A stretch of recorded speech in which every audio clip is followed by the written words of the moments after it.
Evening, everyone. Very good evening back from all of you. Good evening, wonderful. I hope all of you are doing well. And we'd like to welcome everyone to this event, World Parkinson's Disease Day. This event is specially curated by Manipal Hospital for Kiran S Brandspot. First up now, I'd like to welcome our leadership team present here. Mr. Karthik Rajagopal, the Chief Operating Officer, Manipal Hospitals, ladies and gentlemen, with a big round of applause. Mr. Deepak Venugopalan, Chief Operating Officer, Manipal Hospitals. Mr. Madhur Gopal, Associate Vice President, Marketing and Strategic Alliances, Manipal Hospitals. Dr. Murli Nivasan, Head of Clinical Services and Consultantology. And we have our directors with us, Dr. Manish Rai, Airport Road, with a big round of applause, everyone, once again. Colonel Rahul Tiveri, Yashwantpur. Mr. Arun Hebal, Dr. Vasuda and Dr. Manish Trivedi, Mid Road. Mr. Arnab, Whitefield. Dr. Chaitanya, Vartur. Dr. Suja Vinay, Sarjapur. Mr. Pramod Kundar, Malleshwaram. Mr. Mohan Hariharan, Jayanagar. A round of applause, please, for all of them. We'd also like to welcome all doctors from Neurosciences team, market and sales colleagues, our warriors and their families, our beloved doctors from various parts of the city. Everybody, once again, can we hear it? A round of applause to all of them present here this evening. Thank you. Ladies and gentlemen, World Parkinson's is observed annually on April 11th to spread awareness about the neurodegenerative disease. This day also marks the anniversary of James Parkinson, who wrote an article, an essay on the shaky palsy in 1817, recognized disease for the first time. Parkinson's disease is a long-term degenerative disorder of the central nervous system, with the most symptoms such as tremor, rigidity, slow movement, and difficulty with walking. Cognitive and behavioral problems may also occur in many people with Parkinson's. Parkinson's disease typically occurs in people over the age of 60, of whom about 1% are affected. The average life expectancy following diagnosis is between 17 to 15 years. Although there is complete cure, palliative support may help slow the progression of this disease. And this year, the year 2022, the theme for World Parkinson's Day is integrated healthcare, which is vital for all those living with Parkinson's disease. Integrated healthcare comprises of multidisciplinary, non-invasive approach involving mental health support, nutritional support, exercise or physiotherapy, speech support that helps in the holistic well-being of those affected people. Today, 10 centers of Manipal Hospitals brings its talents of experts all under one roof here today. We welcome the Neurosciences Department, who are setting the benchmark of high talent pool right here this evening. Ladies and gentlemen, let's all hear it with a big round of applause. And well, as we observe the World Parkinson's Day today, let's hear from the patients and their journey through this video.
Hello, I'm Raj.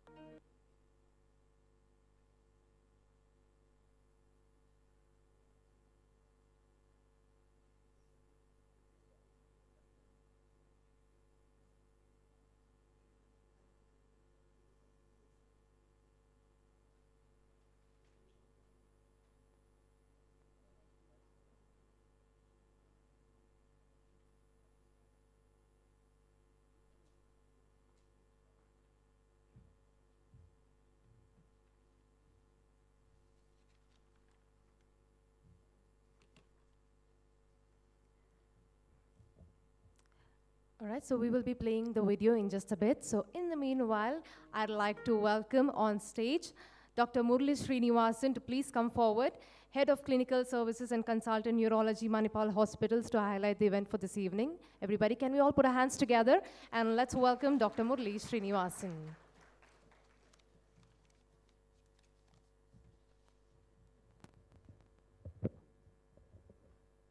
Good afternoon, and first of all, I would like to thank all the patients who have volunteered to be a part of today's event. Thank you all my colleagues, doctors who have come from, in spite of their busy schedule, to come for this event, and of course the senior leadership who have thought through, planned this, and very well, you can see how well it's getting executed. So just to take a step backward, we talked about James Parkinson. When James Parkinson described the disease, or it was more a clinical entity which he described. He just described, someone with, with the symptoms, and then, there was a few features which he described. At that time, people had no clue what it was, how it is going to fan out. And for a long term, a time, nobody knew how the illness was caused. Is there a treatment option at all?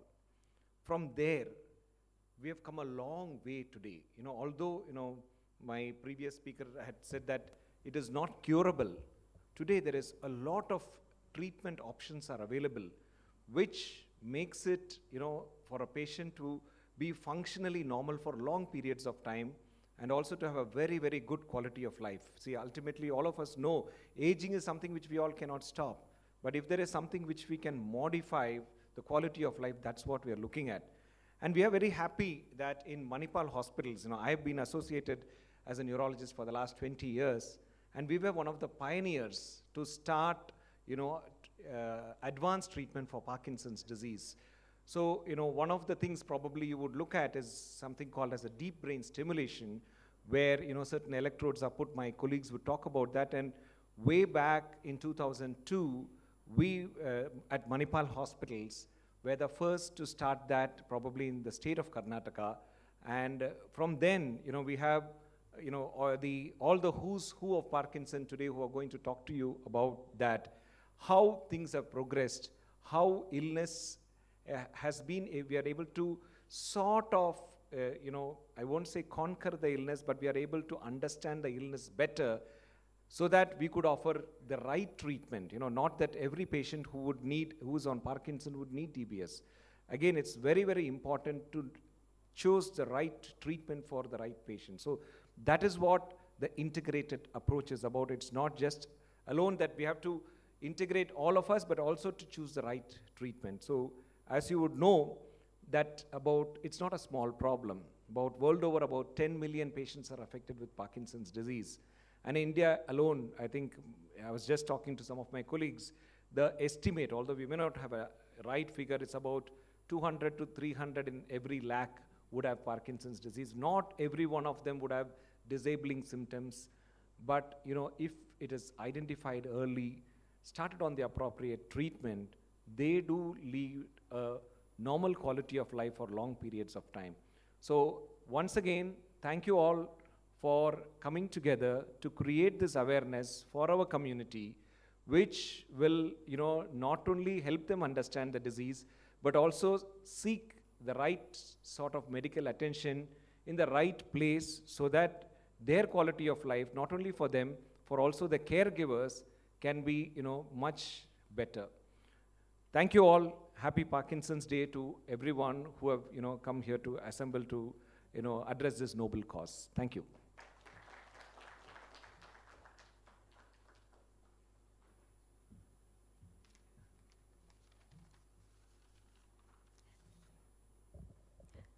Thank you, Dr. Murali Srinivasan. Well, ladies and gentlemen, we request all of you to please put your phones on silent. And yes, the event is streamed live on Deccan Herald's YouTube and Facebook page. And would like to inform all our online viewers to put up your questions in the comment section, and we will take it up later maybe. And all those of you in the hall, it would be great if you could not move around a little bit since we have the live streaming on. Thank you. And yes, now with us, we have a chief guest for the evening. And yes, ladies and gentlemen, she is an actress in the Indian film industry and has worked predominantly in the South Indian industry. She has worked in popular movies like Loudspeaker, Tare Tappatai, and yes, she was last seen in Loudspeaker in the year 2018. Ladies and gentlemen, everybody, please put your hands together and let's welcome Kavya Shah.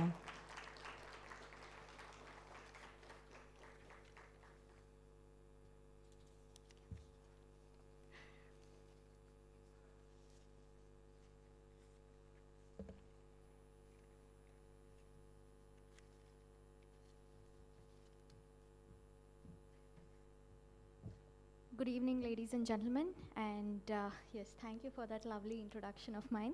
I hope everybody can follow English and Kannada. Yes, thank you.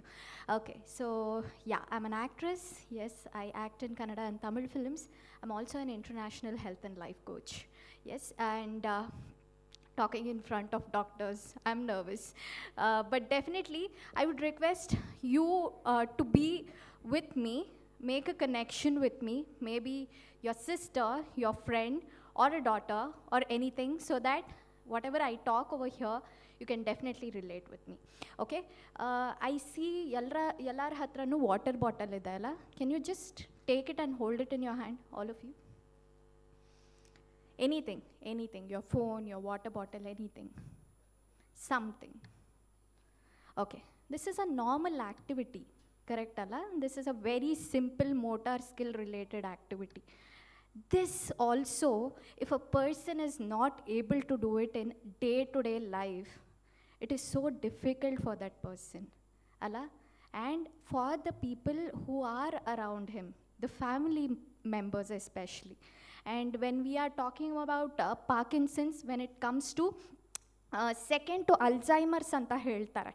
ಅಲ್ಲ so usually motor skills ಆಗಿರಬಹುದು, ಎಷ್ಟೋ ಸರ್ತಿ ಈ ಥರ ಸಣ್ಣ ಸಣ್ಣ ವಿಷಯಗಳನ್ನೂ ಒಬ್ಬ ವ್ಯಕ್ತಿ ಮಾಡೋಕ್ಕಾಗ್ತಾ ಇಲ್ಲ ಅಂತಂದರೆ ಅವ್ರದ್ದು ಲೈಫ್ದು ಕ್ವಾಲಿಟಿ ಹೇಗಿರುತ್ತೆ ಅಲ್ವಾ? ನಾವು ಇಮ್ಯಾಜಿನ್ ಮಾಡ್ಕೊಳ್ಳೋದು ಒಂದು ವಿಷಯ ಇರುತ್ತೆ, ಅದನ್ನು ಅನುಭವಿಸೋದು ಬೇರೆ ವಿಷಯ ಇರುತ್ತೆ ಅಲ್ವಾ? So as doctors I am sure you people would have experienced seeing the patients alla, and of course lot of patients who got better also.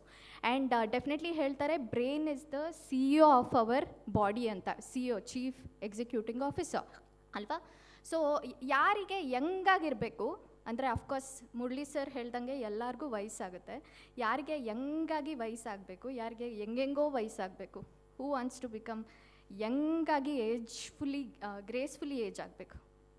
ಯಾರು ಕೈ ಎತ್ತಿಲ್ವೋ ಅವ್ರಿಗೆ ದೇವ್ರ ಮೇಲೆ ಅಸ್ತು ಅಂತಿರ್ತಾನೆ. ಮ್ಯಾಮ್ ಇಷ್ಟ ಅಲ್ವಾ? ಹೆಂಗೆಂಗೋ ವಯಸ್ಸಾಗಬೇಕಾ? ಇಲ್ಲ. ಓಕೆ, ಸೊ ಹೆಂಗೆಂಗೋ ವಯಸ್ಸಾಗಬಾರ್ದು, ಹೆಂಗಾಗಿ ನಾವು ವಯಸ್ಸಾಗಬೇಕು. ಅಟ್ ದ ಸೇಮ್ ಟೈಮ್ ನಮ್ಮ body condition, whether it is brain ಆಗಿರ್ಬೋದು, ಹಾರ್ಟ್ ಆಗಿರ್ಬೋದು, ಲಂಗ್ಸ್ ಆಗಿರ್ಬೋದು, ಲಿವರ್ ಆಗಿರ್ಬೋದು, ಪ್ರತಿಯೊಂದು ಇಂಪಾರ್ಟೆಂಟ್ ಆಗಿರುತ್ತೆ. Of course brain is the C of the body ಅಲ್ಲ. ಸೊ ಯೂಶಲಿ ನಾವು ಏನು ಮಾಡ್ತೀವಿ, ಏನೋ ಒಂದು ಡಿಸೀಸ್ ಅಥವಾ ಕಾಯಿಲೆ ಬಂದಿದ್ದು ಆದಮೇಲೆ ನಾವು ಅದನ್ನು ಪ್ರಿಕಾಷನರಿ ಮೆಷರ್ ಆಗಿ ಏನೋ ಒಂದು ಮಾಡೋದಕ್ಕೆ ನೋಡ್ತೀವಿ. But they always say precaution is better than cure, but always remember precaution is cheaper than cure. That is also important ಅಲ್ವಾ? ಸೊ ಯೂಶಲಿ ನಾವು ಫಸ್ಟ್ 30 ಇಯರ್ಸಲ್ಲಿ ನಮ್ಮ ಹೆಲ್ತನ್ನು ಚೆನ್ನಾಗಿ ನೋಡಿಕೊಂಡ್ರೆ ನೆಕ್ಸ್ಟ್ 30 ಇಯರ್ಸು ಅದು ನಮ್ಮನ್ನು ಕಾಪಾಡುತ್ತೆ. ಬೀಟ್ ಲೈಫ್ ಸ್ಟೈಲ್ ಆಗಿರ್ಬೋದು, ಬೀಟ್ ನಮ್ಮ ಫುಡ್ ಇಂಟೇಕ್ ಆಗಿರಬಹುದು. ಯೂಶಲಿ ನಾವೇನು ಮಾಡ್ತೀವಿ, Parkinson's of course it is related to this hormone called as dopamine. Okay, happy hormones ಅಂತ ನಾವು ಹೇಳ್ತೀವಿ, ಬಾಡಿಯಲ್ಲಿ ಉತ್ಪತ್ತಿ ಆಗುವಂಥ ಹ್ಯಾಪಿ ಹಾರ್ಮೋನ್ಸ್.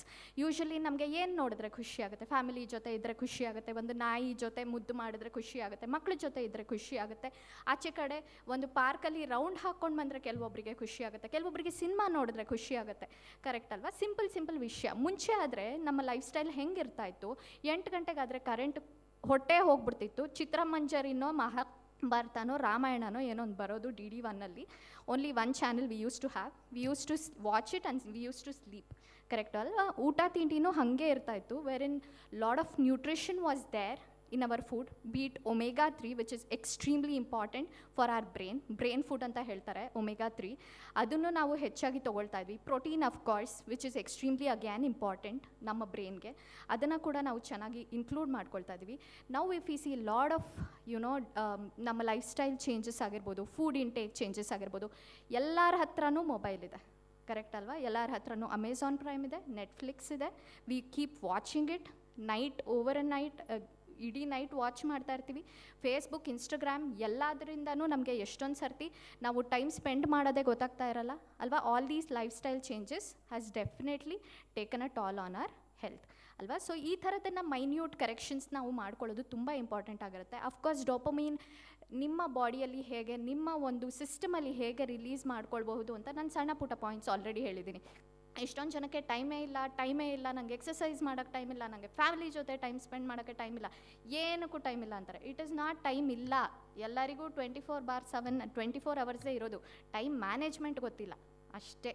ಓಕೆನಾ? ಸೊ ಒಂದು 10 ನಿಮಿಷ ಏನಾದರೂ ಎಕ್ಸಸೈಸ್ ಮಾಡಿ, ಡೆಫಿನೆಟ್ಲಿ ನಿಮ್ಮ ಬ್ರೈನಲ್ಲಿ ಸ್ಟಿಮ್ಯುಲೇಟ್ ಆಗುವಂಥ ಸಾಕಷ್ಟು ನ್ಯೂರಾನ್ಸ್ಗಳಿಗೆ ಅದು ಸಹಾಯ ಮಾಡುತ್ತೆ.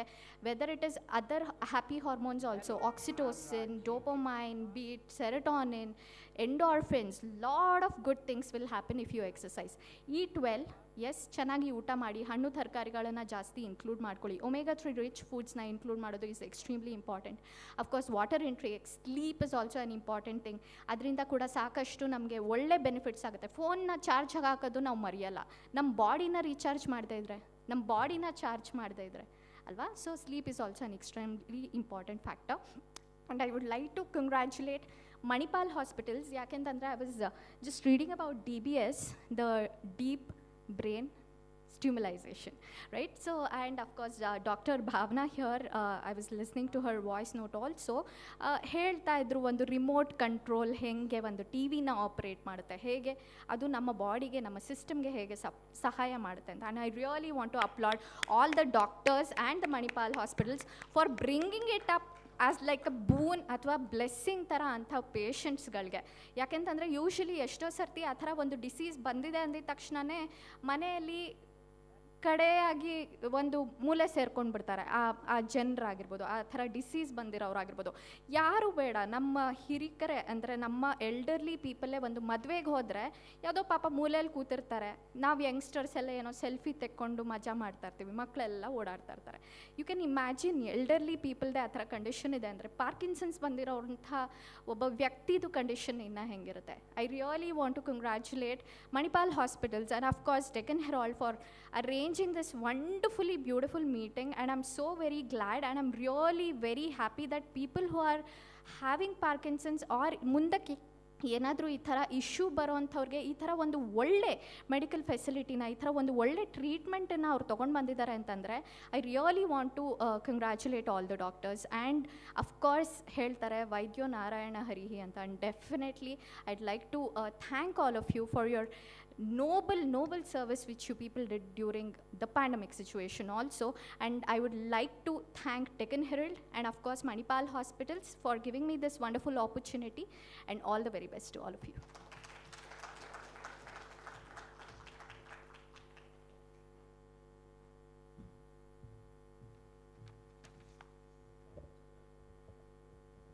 Thank you, Kavya, for highlighting the awareness on Parkinson's, and I'm sure ಎಲ್ರಿಗೂ ಹೇಗೋ ವಯಸ್ಸಾಗೋ ಬದಲು ಆರಾಮಾಗಿ ಯಂಗಾಗಿ ವಯಸ್ಸಾಗಬೇಕಂತಲೇ ಆಸೆ ಇರೋದು. Thank you so much for your insights. And yes, now we have the video about our patients and their journey, so let's take a look. Out for DBS. If you can see me, you can see my brain. I have deep brain surgery. And immediately after the surgery, everything stopped. immediately. So I really thank God for that. Someone tell you that if you have a Parkinson's disease, there's no cure. There is now a cure. Parkinson ಕಾಯಿಲೆ ಮೇಲಾಗೋದೇ ಇಲ್ಲ ಅಂಥೇಳಿ ಇಡೀ ಬೇಕಾದಷ್ಟು ಕಡೆ ಜನ ದೇಶದಲ್ಲಿ ಒದ್ದಾಡ್ತಾ ಇದ್ದಾರೆ. ಅದೆಲ್ಲ ಸುಳ್ಳು. ಹೋಗಿ ನೀವು ಟ್ರೀಟ್ಮೆಂಟ್ ತೊಗೊಂಡ್ರೆ ಮೇಲಾಗುತ್ತೆ. As of today, you can see my hand. You can see me. Nothing like shaking anymore. So I'm so grateful and I'm so happy. Now I'm totally normal. I'm happy. I'm really leading a normal life. Being an avid reader, it had always been my dream to write a book.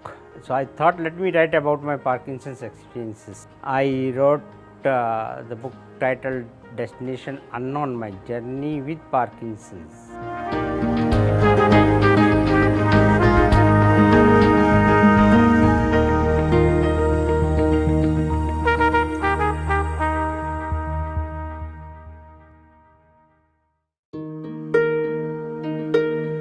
Hello, I am Rajiv K. Gupta, 59 years of age.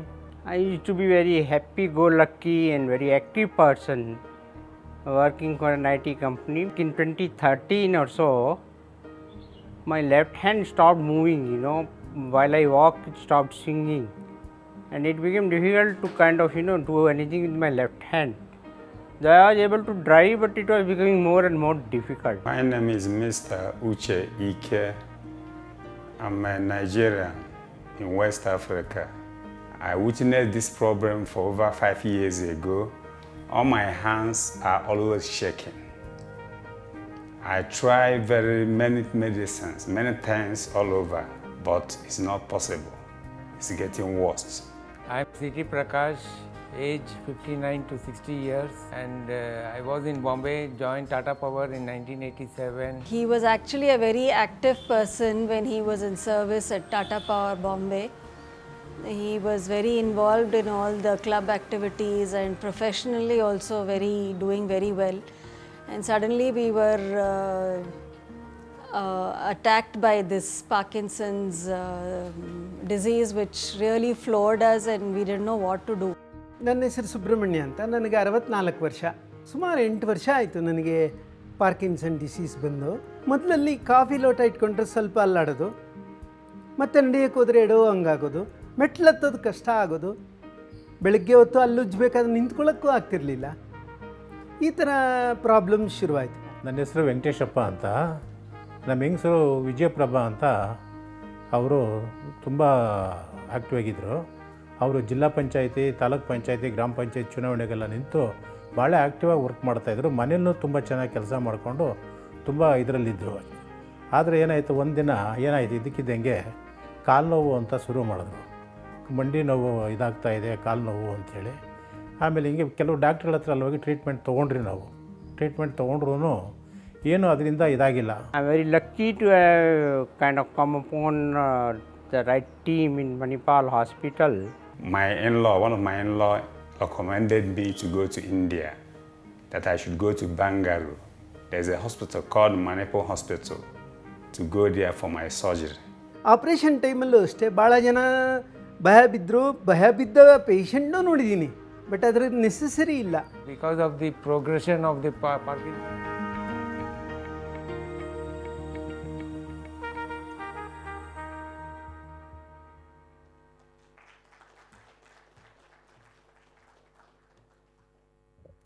ಈ video ನೋಡೋದಕ್ಕೆ ಎಷ್ಟು ಖುಷಿ ಆಗತ್ತಲ್ಲ?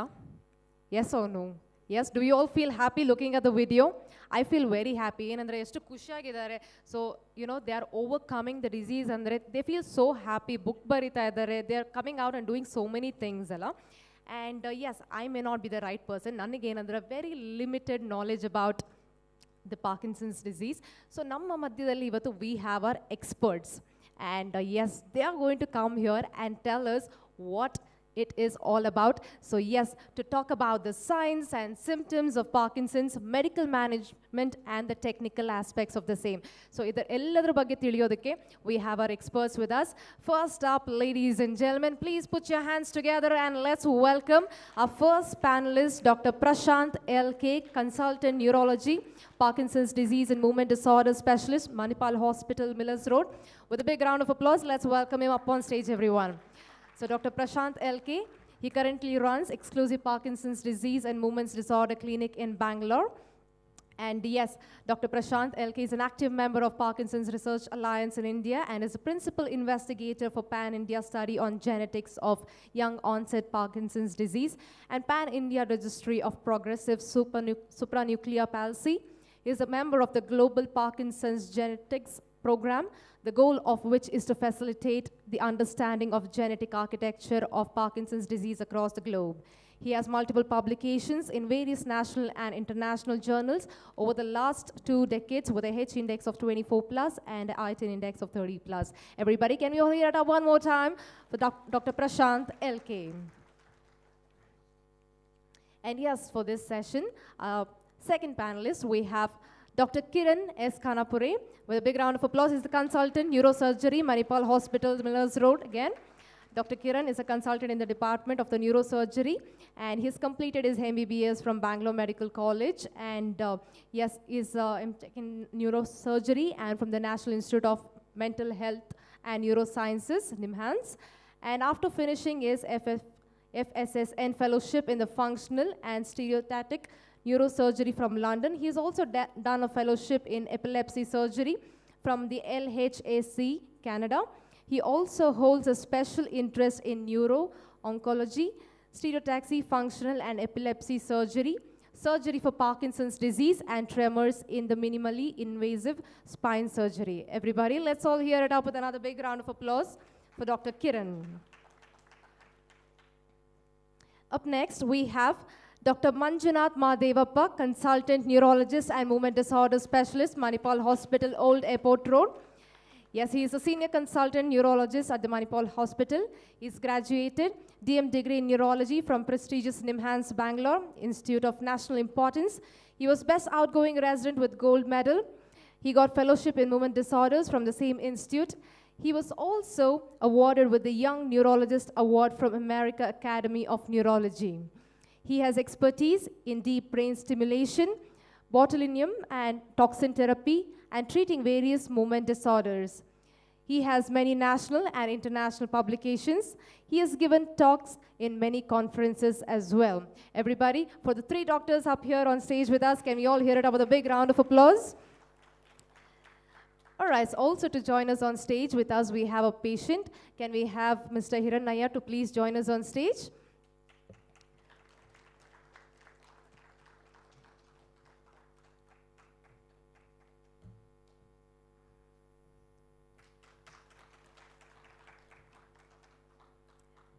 Please be seated, gentlemen. And we have Dr. Manjunath, who will lead the session with our 2 other doctors. And over to you, Dr. Manjunath. Very good evening. Am I audible? Yeah. Very good evening.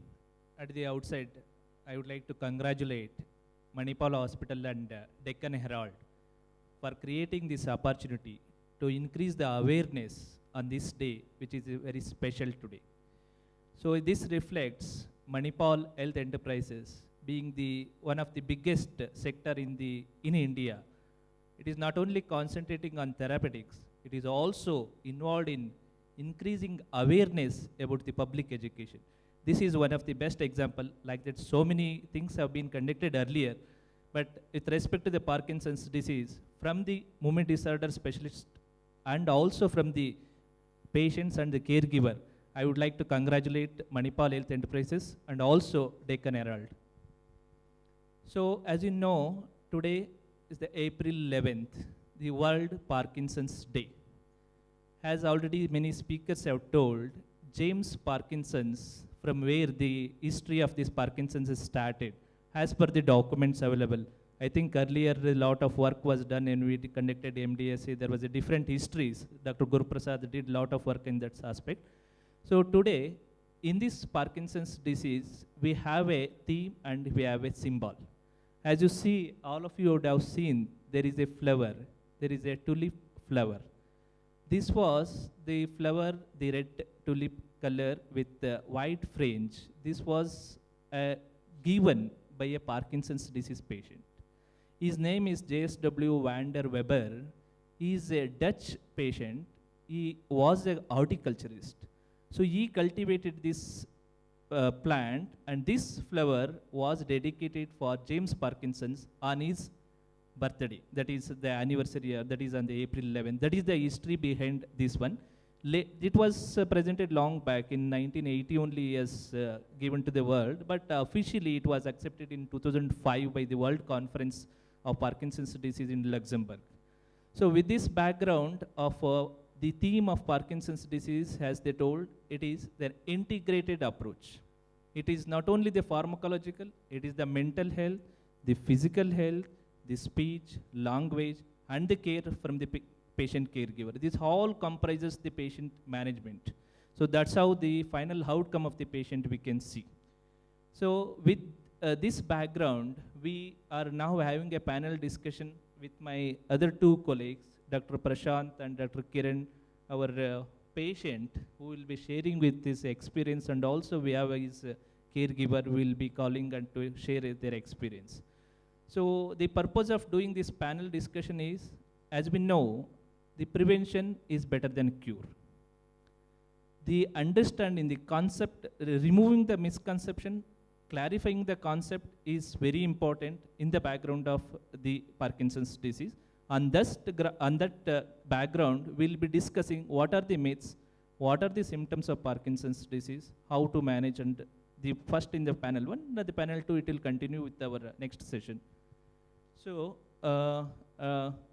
we have all one surgeon, and also we have two neurologists. So we'll be discussing. If you have any doubt at the end of the session, you can have a discussion on that one. Dr. Prasanth, sir, we are all graduated from the same institute and senior colleagues. So just for the sake of patient's caregiver, rather than in a scientific way, we'll approach in a layman so that it can better understand. The purpose is to create the awareness to the society so that they understand. So in your practice, how do you see the patients of Parkinson's disease presenting to your clinic, sir? Thank you, Manju. I think the point is, when we tell Parkinson's, people are perplexed. What is happening? Most of the people are worried. They don't know what is happening. Just hearing some new name, which they feel that I have never heard about this name. And with this, what does that mean? Does this mean that something as great has happened to me now? That is where my life is going to end? This is most of the time how people present to us. Because most of the time people come to me for a second opinion because someone has told that they have Parkinson's disease. And what happens is, I have been told to have Parkinson's disease. I saw a video. I saw something. It appears like as if people can't move around. I am now around 40 years, 50 years, 60 years. Is my life done? What has to be done? And this is where my story starts. For me, most of the time, diagnosis is not an issue because people come with most of the times a diagnosis to me. So what happens? Parkinson's is a aging changes. All of us with aging has to become slow. Our posture changes. We are not as active as what we are previously. So this is a normal phenomena which everyone has to undergo this. But some of us can develop these symptoms earlier than others. It's like, for example, is a graying of hair, baldness. All of us do develop graying of hair, but some set of people will develop earlier than other people. Similar with diabetes. So Parkinson's disease is a set of symptoms which is happening in the brain because the brain is shrinking down. You develop tremors. You develop slowness in your day-to-day activities. Means you become slower than what you are doing in your daily activities. You become slightly stiff. You are not able to move around. These are called as classical features of Parkinson's disease. What we call it as a medically as TRAP features. TRAP means for tremors, R for rigidity, that is stiffness, A for akinesia or slowness, and P for postural instability, that is imbalance sensation. So most of the time my counseling goes around, look, this is the prominent symptoms what you look in the Parkinsonism, but however, this is something which you shouldn't worry about. These are the set of symptoms which are slowly going to evolve. There's nothing like to worry about that your life is finished or you can't continue a good quality of life. Unlike many aging-related disorders, Parkinson's disease is one where very good therapeutic options are available, where people can lead near normal quality of life. And it is also a disease where no one is going to complain that if you don't take treatment today, because you didn't take treatment today, you have developed X problems or Y problems. The same what we tell in diabetes, hypertension. We tell that you didn't take treatment for diabetes, your sugars were not well controlled, that is the reason you developed kidney issues, you developed nerve damages, all those things. In Parkinson's disease, is nothing that bad at all. It's as good as graying of your hair. You color it, your gray hair remains black. You don't color it, the gray hair keeps on increasing. That's how it goes on. It's very simple. Lot of enigma is there with people, but with very good treatment options to improve and have a better quality of life. With respect to the mimickers, many times we call it as Parkinson's disease, but it may not be Parkinson's disease. Here Dr. Prasanth said sometimes they may come as it is Parkinson's disease. Dr. Kiran, can you please highlight some of the mimickers where you see in your clinical practice?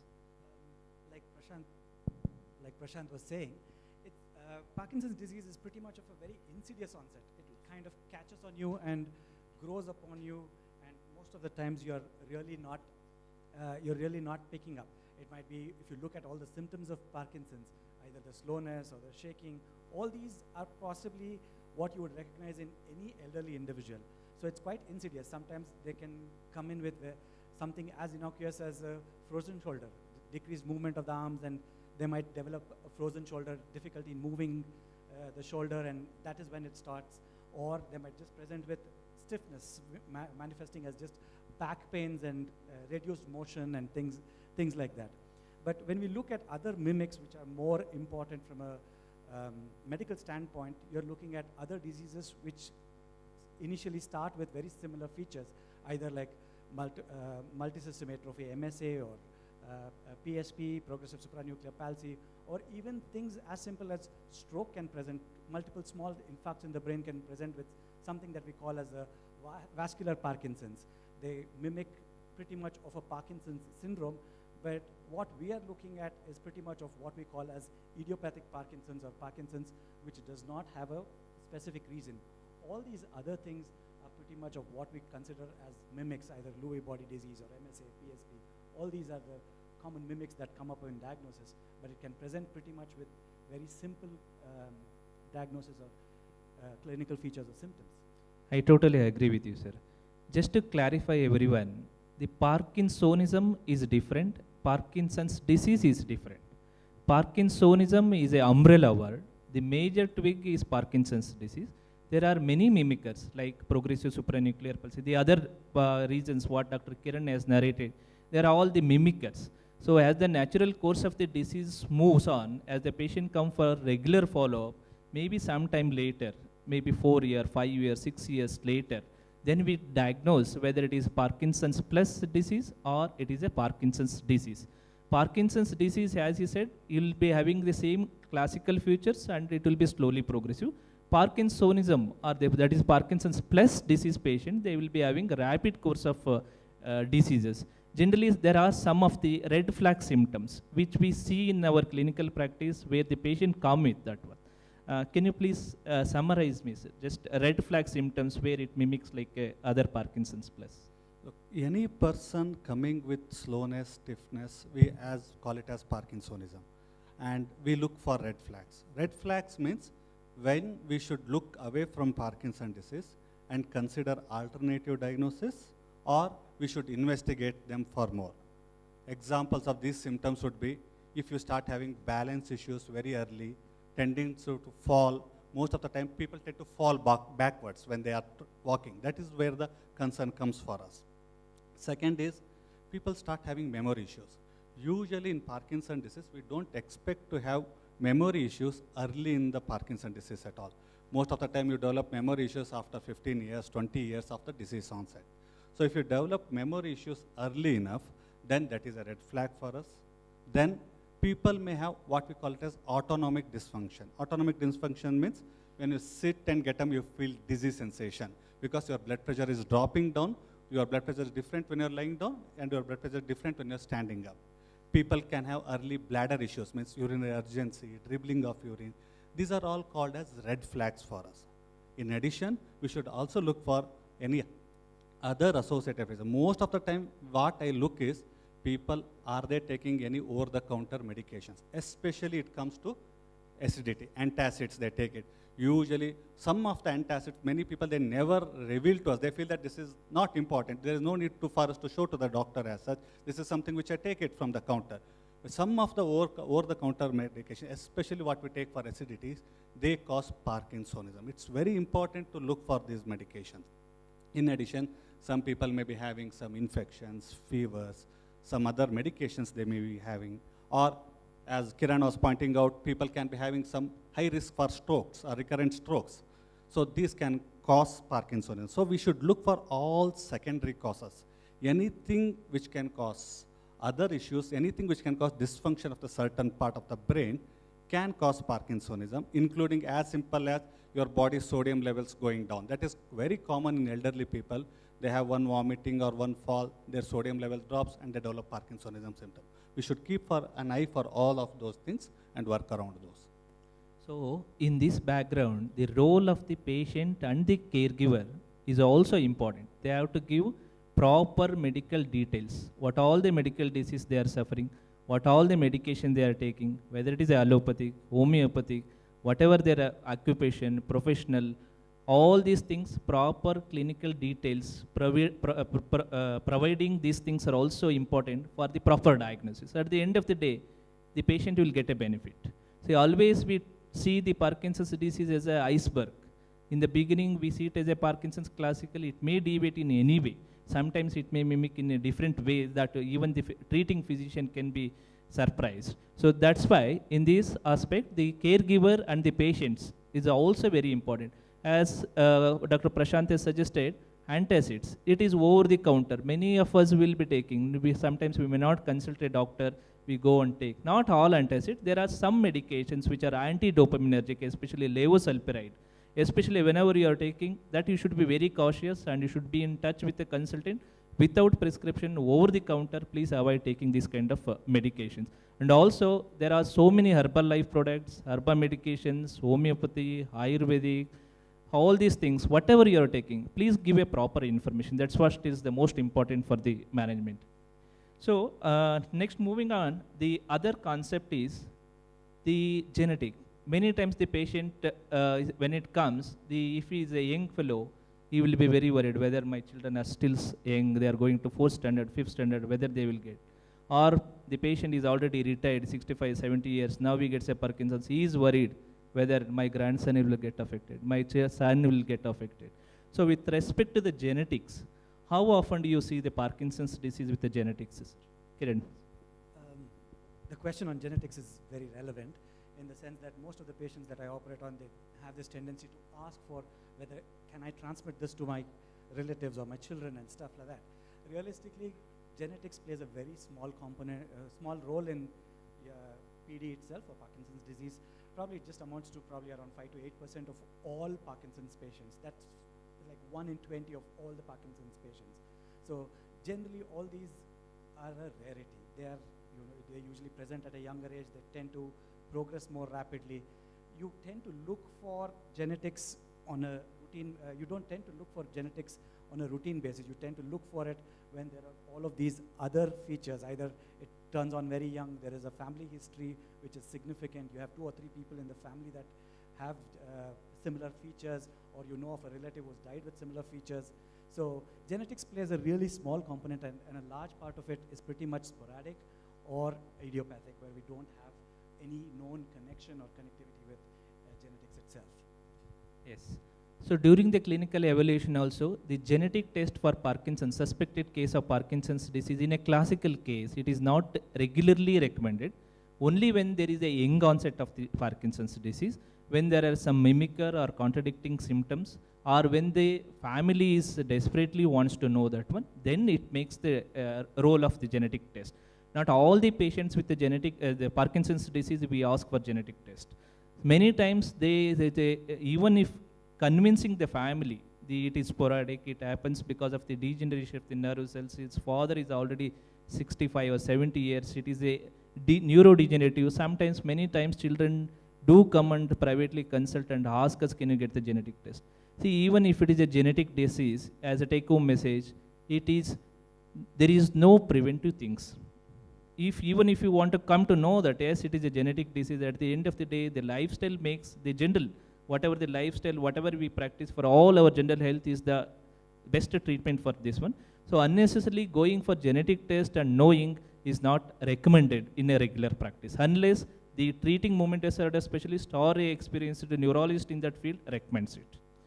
So just adding up to this genetics part, we at Manipal group of hospitals, we are involved in major genetic related works in India.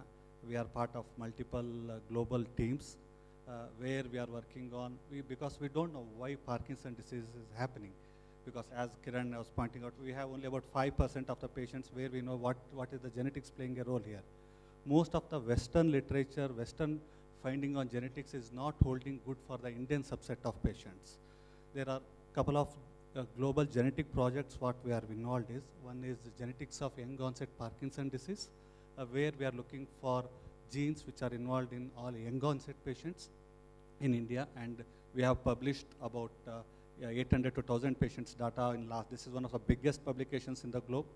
Second is we are also working with Michael J. Fox Foundation for understanding the genetic architecture of any type of Parkinson's disease. So we are associated with Michael J. Fox ASAP Science, it is called as Associating Science and Aligning Parkinson's Groups. So lot of research is also going in Manipal group of hospitals to look into how Parkinson's disease is happening, which genes are causing problem, is there a difference from the Indian versus a different across the global patients, and how these can be improved to have a better treatment for patients down the time. That is where the research is going on. Thank you. So with these symptoms and signs, we'll move on to some of the tests. What are the tests generally you do in the making the diagnosis of Parkinson's disease? Probably my answer will be none. Okay, so that is where the problem comes. So Parkinson's disease is a clinical diagnosis. So clinical diagnosis is like having a fever. If you have a fever, touching someone, you can tell that they have a fever or not. It does not require to put a thermometer to tell that you have a fever. Yes, thermometer does help you to tell how much is the fever. However, as pointed out, there are in certain situations like what we told red flags. There we try to work up. We try to look for any brain tumor is there, any blood collection is there in the brain, or metabolic derangements like sodium going down, or patients with liver dysfunctions. So where the suspicion of doubt is there for other than Parkinson's disease, we do investigate. However, some set of patients come to us telling that I have been told to have Parkinson's disease without doing any test. How is that possible? Is there a way? Is there something what we can do and prove me that I have Parkinson's disease? Yes. In those cases, we clearly have tests for them, what we call it as functional imaging. So we have a functional image or a PET scans, what we call it as. These PET scans are similar to the cancer PET scans, what you have heard about. Here, we look into a certain chemical in the brain, that is dopamine deficiency is there or not. These functional imaging helps us to understand whether the patient is having dopamine deficiency is there or not there. There are different types of functional imaging is there to understand is it presynaptic dopamine deficiencies versus postsynaptic dopamine deficiencies. But from a layman perspective, it's good enough to tell that yes, there are tests are available to see whether you have dopamine deficiency, and with that, we'll be much more comfortable, or you'll get a proof that telling that you have dopamine deficiency and you have Parkinsonism or Parkinson's disease, the way your doctor has explained to you. So Parkinson's disease is a clinical diagnosis in front of you only. Sometimes when we want to show proof that patient that it is a Parkinson's disease, just a 2 tablet of levodopa will give. Within 1 hour, patient will come back how he was. Means how he was just 10 years back and how he was before. So that is the clinical diagnosis where we make a diagnosis of Parkinson's disease. Investigations are not a mandatory unless we look for any red flag symptoms or the signs during the examination. So move on to all the investigation. Next is the treatment aspect. So we'll be discussing only the medical line of treatment. Can you summarize the medical line of treatment just for the layman persons? So Dr. Kiran will summarize later the brief surgical things. So of course there is a separate session for the DBS they will take care. Thank you. I think when it comes to management of Parkinson's disease, the most important, because here the dopamine is going down, we need to improve the level of dopamine in the brain.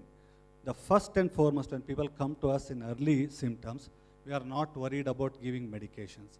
We want people to improve their quality of life. Quality of life means good healthy exercises, having stress-free lifestyle, good sleep, good food habits. This is what is required. If you try to have a good quality of life, probably half of your symptoms initially will reduce away. Regular exercises, relaxation therapies, doing what makes you happy. If you do it, probably you can live without medications for next 1 to 2 years without any problems. Subsequently, a time will come where you may require some type of a supplementation is required to manage Parkinson's disease. So we give, currently with science, we have a lot of medical medications are available where either we stimulate the nerves to release more dopamine or we give chemicals which directly replace the dopamine as such. So these medications will give you a dramatic responses during the initial phases. You take medications, medications work very good for a day, 2 days, 3 days. That's how it goes on. However, as time goes by, let us say 5 years, 6 years down the time, the medication responses starts reducing. Many people come and ask, why does that happen? Why should it happen?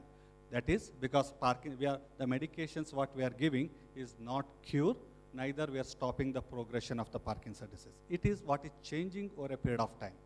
So it's changing over a period of time, like for example, you have gray hairs, coloring once again. So over a period of time, the amount of color what you need to apply should increase.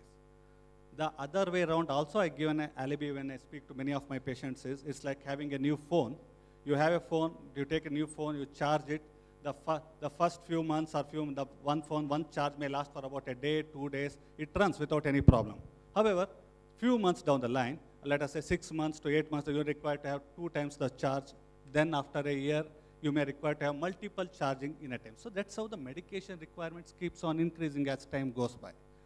This is when we need to move from the pulsatile therapy to continuous development. Pulsatile therapy means we are giving medications, it works, goes. It works, goes. That is what is happening. We want something which can replicate our body response, that means which works constantly, and based upon the requirement, these medications have to be adjusted. When we come to this, currently we have few continuous dopamine stimulation therapies. One of them is surgical therapies, which Kiran and Guru is going to speak about that. But one of the other therapies is what we have is similar to insulin pumps. We have apomorphine pump therapies is available. Since last 2 years in India, apomorphine pump therapies have been launched in India, and I think our center here in Manipal group of hospitals is one of the first pioneering centers which have started on apomorphine pump therapies, and probably one of the largest series of apomorphine pump therapies in India. We are leading it. What does this do? It is something like an insulin pump, or I tell it as a drip irrigation. Something you put it on, it slowly releases whole throughout the day, so that your medication fluctuation, what you need to take it on a constant basis, pulsatile effect is gone away, and you have a constant stable benefit over a period of time. This is one way of attaining a continuous dopaminergic stimulation therapies. Yes, the other therapies are there. There are some patches are also available where you put a patch where slowly the medication is released over a period of time. Then we have intestinal gel therapies where we put a small intestinal gel and it slowly releases. The levodopa per se is released on a slowly over a period of time, which is called as levodopa carbidopa intestinal gel therapy. So different types of continuous dopaminergic stimulation therapies are there, and this is where the medical line of management comes down it. Surgical, what happens, I think Kiran can add to that. Thank you. I will request Kiran to excuse me. Because of time shortage, I will pass on this question to the second panel. Just as summarizing the medical line of treatment, just to add for that one, from the day when we start the Parkinson's disease treatment till the end, along with the medication, physical therapy, regular exercise, diet is very important. Diet, especially the protein-rich diet, take omega-rich fatty acids, reduce the salt intake, reduce oily food intake, regular exercise, at least 30 minutes of brisk walk, stationary cycling. If you are good with swimming, you can do it. Dance, if you are good, please keep doing. Of course, as the age advances, as the disease progresses, we respect the age. But whatever possible, keep doing physical activity. How much you are physical active that much there is a prolongation of the need of the medications, and your quality of life will get better. If you are suffering with associated medical illness like diabetes, hypertension, or in that way also it benefits as a overall health. So that's why the comprehensive outcome, it will depend on the effort from the patient, effort from the doctor, and also from the caregiver. With concluding this one, just I would like to clarify some of the myths at the end of the session, and I would like to give phone to our patient Kiran sir to share the experience. Can you please continue, sir? I will come with the myths later. Yeah, just before I introduce Mr. Hiranaya is the national bridge champion. He leads not only in India, whenever he goes to US, that's where he starts classes for bridge courses there. You should see his sharpness the way, if you want to learn bridge, probably you should start spending time with him. That's what is required. Sure, welcome. See, I am Dr. Hiranaya. I retired Deputy Director, Central Food Technological Research Institute, Mysore. So, up to my 60 years of my being, I was quite active. I was an athlete. I played basketball. I played hockey, and a good athlete and a champion of in the National High School and National College for 1 or 2 years. At the age of 60, on the day of just 1 month before my retirement, I played 2 basketball matches, traveling 500 kilometers by car from Delhi to Vilani, about 400 kilometers. I traveled from Bangalore to Delhi by plane. From there, I went and played 2 matches, a semi-final and final match at the age of 60. So, with that, I continued playing regularly this one, but at the age of 70, I had little cervical spondylitis, and then back pain also was there, because slowly I could control that one very well. But suddenly this reeling of head, one fine day it happened to me, and I rushed to my doctor, Dr. Rekha Rajgopal. She told me BP has increased, and she gave me medicine for head reeling. I took the medicine, it was okay. But after some time, this medicine was continued, and I started having this reeling much frequently. Then I went to the doctor and asked. I met the doctor with all the details. At the age of 70, then they said that because you have taken a lot of medication, probably it is due to that. It is you have got Parkinson, addicted Parkinson by medical medicines. And I said I just went to Dr. Karthik, showed to him in Rangadurai. Then afterwards I had Prasanth.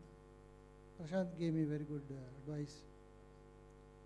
So I continued that one and following it very well. And being myself a R&D brain, I used to tackle him, what about this, that and other things. He used to give me very good answer. Whenever I used to, before going to States, I used to ask him what is to be done. And he said, follow it. And whatever you follow, good medicine, food practice is very important. Food practice is very important. And especially when you have this one, you take the medicines, it becomes a little constipation.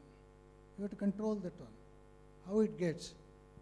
Because if you are little knowledgeable and understanding what is your food, nutrition, you require nutrition. At the age of 12, what nutrition? At the age of 50, what nutrition? At the age of 70, what?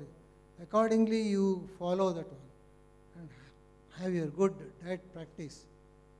You can control these things. And with minimum medication, I hope Prasanth will tell me.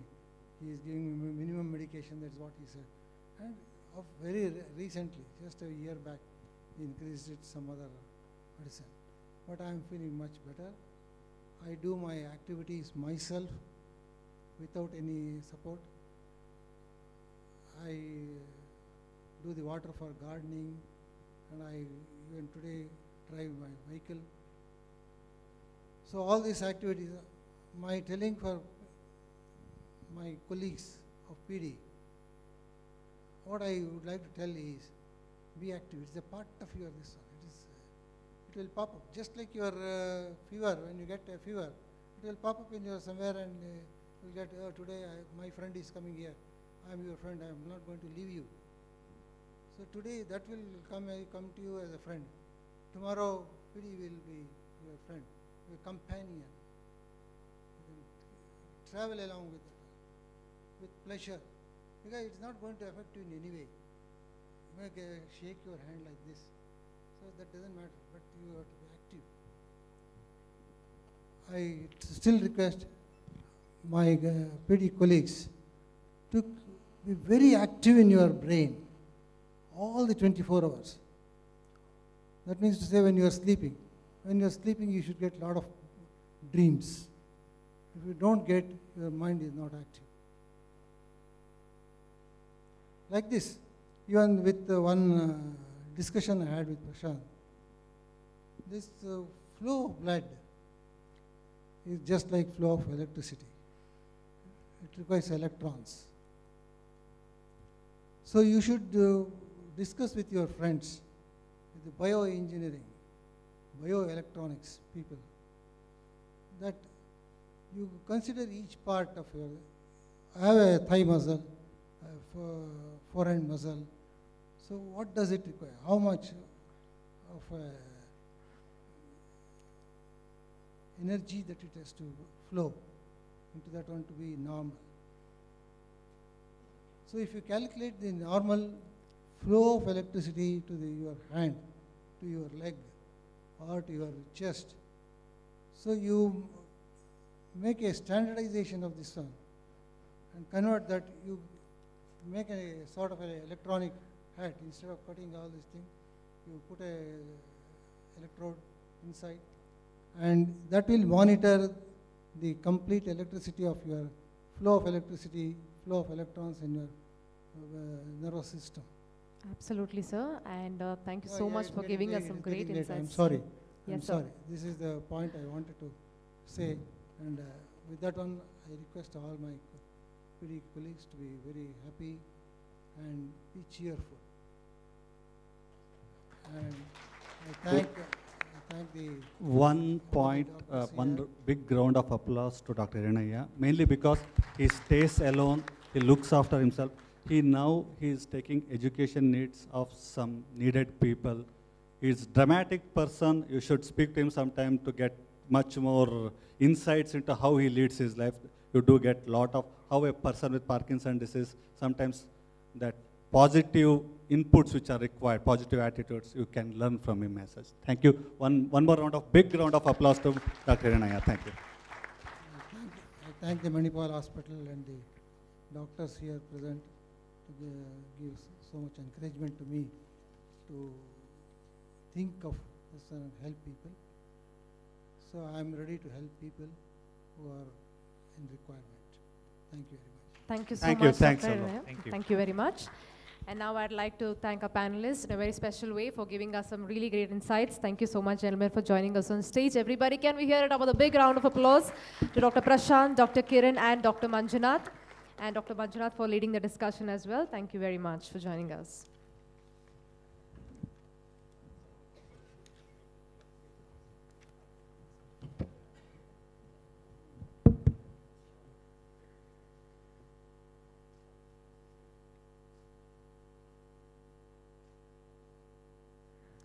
All right, so we've heard about the signs and symptoms, the trap features, and how we can go back to near normal quality of life, and also Yes, our panelists spoke about the mimickers, that is, they've also brought about the difference between Parkinsonism and Parkinson's disease, and the relevance of Parkinson's on genetics as well.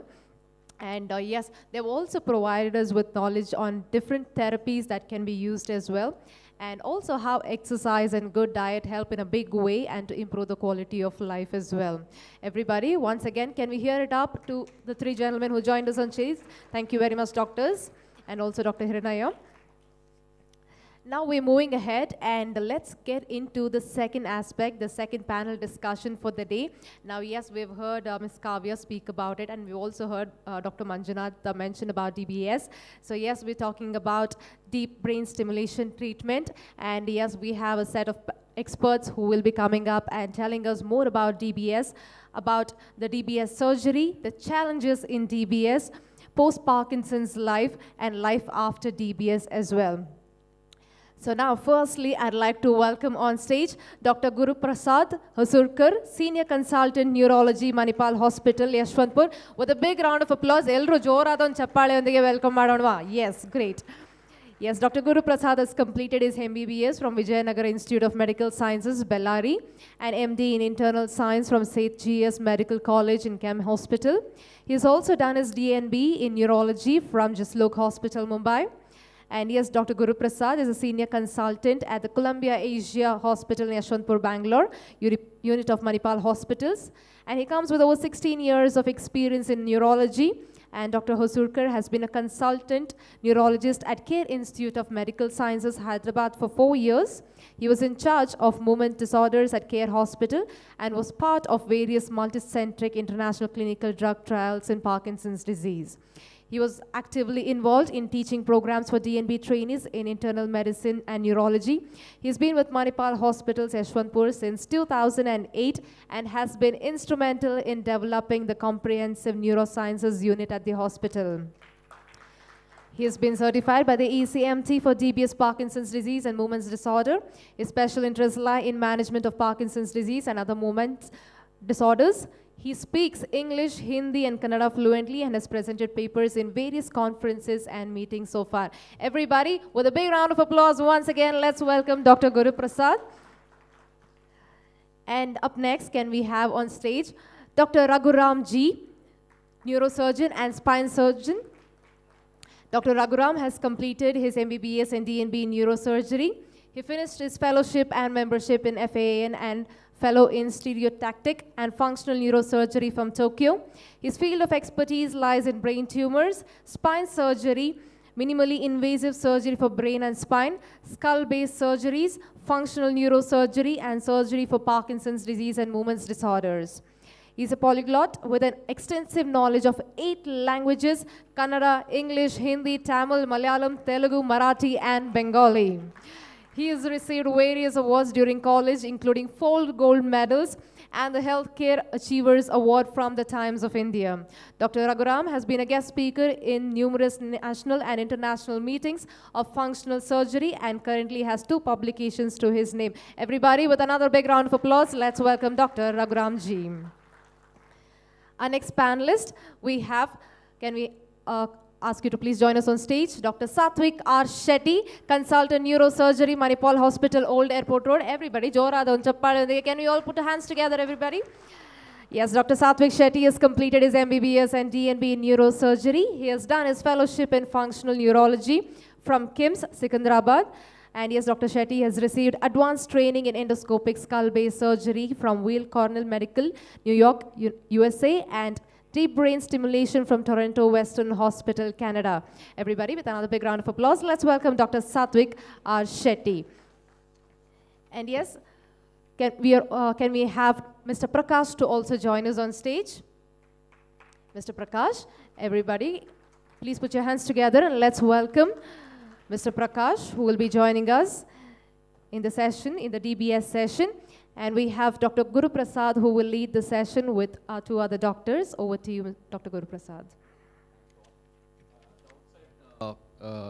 Congratulations to Manipal Group of Hospitals, Deccan Herald, to bringing World Parkinson's Day on this onto this stage, because the theme is improving the awareness of Parkinson's disease.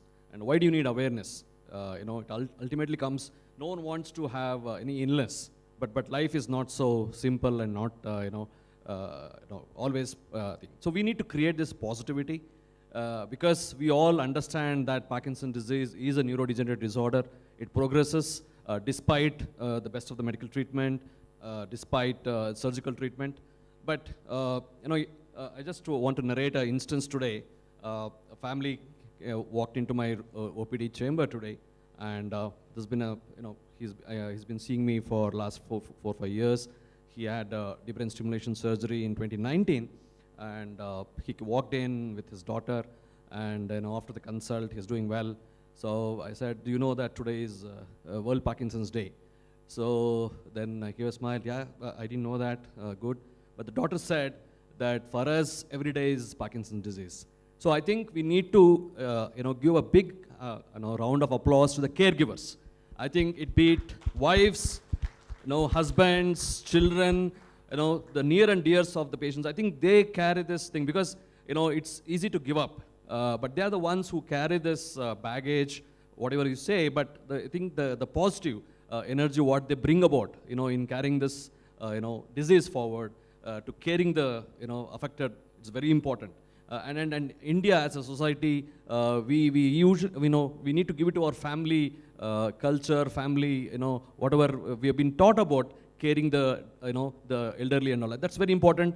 And I think that, it makes our life very easy for us in caring for this patient because the support systems are very important. So I think Dr. Manjunath, Dr. Prasanth, and Dr. Kiran have already covered quite a bit about Parkinson's disease, the symptoms and all. For want of time, we will be brief talking about our focus today about deep brain stimulation surgery. So how do you recognize a patient with Parkinson's disease advances? So we understand from studies that most of the patients with Parkinson's disease do advance. The studies say 90% of the Parkinson's disease progress. That means it starts as a unilateral disease, maybe for a few years later it becomes bilateral disease, right or left becomes the other side, and then the axial symptoms start. So around 5 to 6 years, despite the best of the treatment, most of them will progress. They will have slowness, generalized slowness. It start affecting their, their day-to-day activities like driving, working, writing. Most of the activities, what we take it for granted, becomes affected because of Parkinson's disease. Medications are still the gold standard, be it levodopa or dopa agonists that really relieve most of the symptoms. They are the ones which relieve most of the symptoms. Maybe tremor, maybe little resistant, but most of the symptoms of slowness and stiffness come down with medications. But as disease progresses, they develop wearing off effect, the medicine effect goes off, and they keep taking a lot of medications, and that also leads to other motor complications like fluctuations and also non-motor complications like psychosis. So we didn't touch upon because of the want of time. Parkinson's also has a lot of non-motor things. Sleep gets affected, pain, sleep disturbances, cognitive issues, dementia. All that can happen with Parkinson's. It's not single motor entity. It has a lot of complex in that, and that's the reason why, as Dr. Murali was saying, we have so much of prevalence of Parkinson's disease. Why not everyone should get an advanced therapy like this? Because someone can develop a disease at 75, so they are not the candidates for surgery. Disease can begin anywhere between 5th decade to 8th decade. But someone who's developing disease after 7th decade, they are not the ones who go for surgical treatment. Even though they're eligible, we are much worried about whether they are surgical candidates or they have cognitive issues. So all that variables are taken into consideration before we consider for surgical treatment. Having said that, now I want to invite Dr. Raghuram, Dr. Sathwik to give insight about the how you take up the patients for surgery. So what are the primary indications for surgical treatment, mainly deep brain stimulation surgery, Dr. Raghuram? Thank you. Thank you once again for organizing this event. Like all of us have been repeating it. The main idea is to provide awareness. So like how you have to be aware that you have Parkinson's disease and take the right treatment. So we need to know what are all the treatment options that are available, right? So then only the person or the caregiver or the patient himself will be able to understand what will be his future course of treatment and how will his future life be. So in that panorama of treatment, always definitely, like everybody has been insisting, medical therapy is the first line. So when do they come to a surgeon? Okay, what happens in a comprehensive movement disorder clinic is, whenever the neurologist is seeing this patient over a period of time, it's not like they see the first day, they say the patient with Parkinson's, the same day they would say, go and meet Dr. Raghuram or Dr. Kiran or Dr. Satvik and say, you are a candidate, go ahead for surgery. It doesn't happen that way. It usually happens over a period of time. So what is that happens that triggers the neurologist treating to say that, go ahead and do the further consult for further treatment, is the fact that the patient's medications effect lasts for a very short time. I think that is very, very important. Like any other medicines that we take, over a period of time, if we take any medicines regularly, the body naturally develops tolerance to that. And so when that tolerance develops, the effect or the benefit of the medicine doesn't happen. The second important thing is many of these medicines also have some side effects. So when the side effects become so severe that they themselves become disabling because of the number of tablets that these patients are taking, I think that is the time when they say that you go ahead and think of next step of treatment. Maybe it is something like what Dr. Prasanth was saying about apomorphine pumps or apomorphine infusion, or go to the next level of treatment, which is what is called as deep brain stimulation. I'll just give you a brief thing as to what is deep brain stimulation. All of us have been repeatedly talking about what happens in Parkinson's, that is the dopamine being less. How does the brain work? The brain basically works in the form of electrical circuits. So when this particular neurochemical, which is actually a facilitator of the electric current in the brain, becomes less, there is some abnormal electric current that happens in the brain. So when I put an electrode, which is like any other electrical device that you must have seen, many of us are engineers, like Dr. Hiranaya himself was saying that he's an engineer, so he has so much of knowledge about all these electrical currents. And many of our patients and their family are also, we are trying to educate them, is that when this electric circuit in the brain becomes abnormal, we try to correct that by putting this very, very fine electrodes. What do these electrodes do? They smoothen out this abnormal electrical circuit that has happened in the brain. How do we do that? We collect these electrodes to what is called as a pacemaker. Many of you must have heard about the cardiac pacemaker. Similarly, there is a pacemaker that we insert for the brain. So that is the basic gist of what we are suggesting as deep brain stimulation. The abnormal electrical activity in the brain that happens because of the deficiency of dopamine is corrected, or the electrical activity is smoothened by doing this deep brain stimulation surgery. Dr. Satvik, what are the prerequisites for considering any patient for deep brain stimulation surgery? We know for any kind of surgery we need fitness for surgery. That apart, specifically for Parkinson's disease patient going for deep brain stimulation, what are the prerequisites? Yeah, I think that's a very important question for everybody. So as surgeons, we are very meticulous in selecting patients for surgery, and as functional neurosurgeons, we are even more careful about selecting patients. It's very important, especially in DBS, because the hardware itself is so expensive, the treatment cost is so exorbitant, that we need to select the right patients for surgery. So patient selection forms one of the most important aspects before we decide or put a patient through surgery. We need to be convinced that this patient would definitely benefit with the DBS procedure. So in this process of patient selection, it's a team approach. The neurologist heads the team. We neurosurgeons are involved. We have a neuropsychiatrist, a neuropsychologist, a neuroradiologist. So what we do generally in patient selection is, whenever a patient is having Parkinson's for many years, as Dr. Guru Prasad has said, and the effect of the drugs are wearing off faster, or the side effects are disabling the patient, now we consider those patients for DBS. So whenever we are selecting, we just admit the patient for a couple of days and run some tests to see whether this patient would benefit by a DBS procedure. So the first thing what we do is stop all the medications and allow the Parkinson's disease to manifest itself fully. So once we do that, and then we do something called as a levodopa challenge test, where we give medications to the patients and see what is the response. The patients who respond well to DBS should be responding well to levodopa also. So if the patient, after giving medicines, responds well, he is most likely to get good benefit after DBS procedures. So that is one of the most important criteria which we check.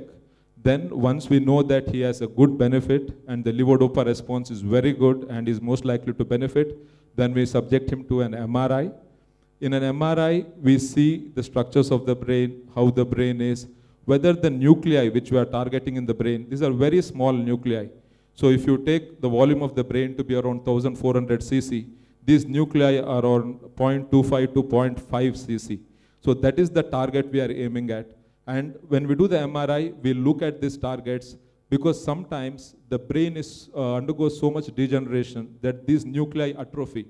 So we look at the MRI and see whether we have good targets where we can place our leads. And a neuroradiologist is also involved. We have particular sequences. We do 1.53 Tesla MRIs, which gives us better imaging.